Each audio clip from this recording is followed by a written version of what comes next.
Hello everybody, Christopher Beast here. In today's video, we're going to be covering some details and really the history of the new guns and how their addition changes the rate of how many weapons we have from certain countries and certain companies.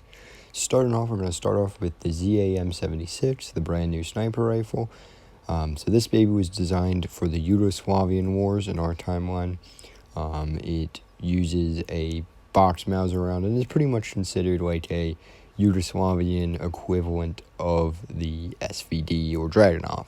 The reason they use this instead of the SVD is the ZAM-76 was more reliable due to it being much more built like an AK, and really that meant its parts could last longer and were more interchangeable, which was quite useful in the Yugoslavian wars. So with all of that out of the way, let's move on to the next weapon. The sawed-off shotgun in the game is most likely a sawed-off IZH. I say this because it has, generally speaking, the same design as the sawed-off IZH, but a lot of shotguns look pretty similar, so, I mean, we can't really say for certain, but my bet's on it being a sawed-off IZH, which would mean it's, the IZH standing, IZH is, basically a sub-company of Kalashnikov that works on civilian weapons. So moving on from the IZH, we have the RPK-74, which is simply a RPK with a stick mag instead of a drum. This is most likely in real life just a different ammo type, like a carrying type. Less bullets means it's going to be lighter, and I think it also means it's going to have less like recoil. But I'm not positive on that, so don't quote me on that. So with all of that out of the way, how does this really change the distribution of weapons?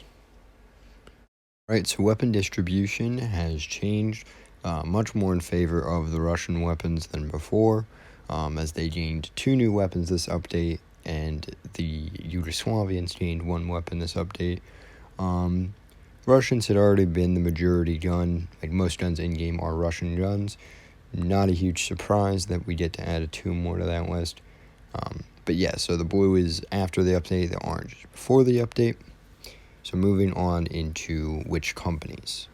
Since both of the new Russian guns come from Kalashnikov, Kalashnikov's lead as the #1 producer of guns in the game has only gotten larger. I mean, this is a lead we see in real life as well. A lot of Russian guns are made by Kalashnikov, but we can also see that Zavista has gotten a little bit more percentages because it has the new gun as well.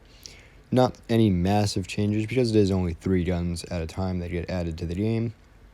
But it is interesting to see Kalashnikov become even more dominant in the game. Alright guys, I hope you enjoyed this video. Maybe you learned something, maybe you didn't. If you liked this video, make sure you drop a like. If there's any cool facts you know about any of these weapons, I'd love to hear them in the comments below. This has been Christopher Beast, and I'll see you all next time.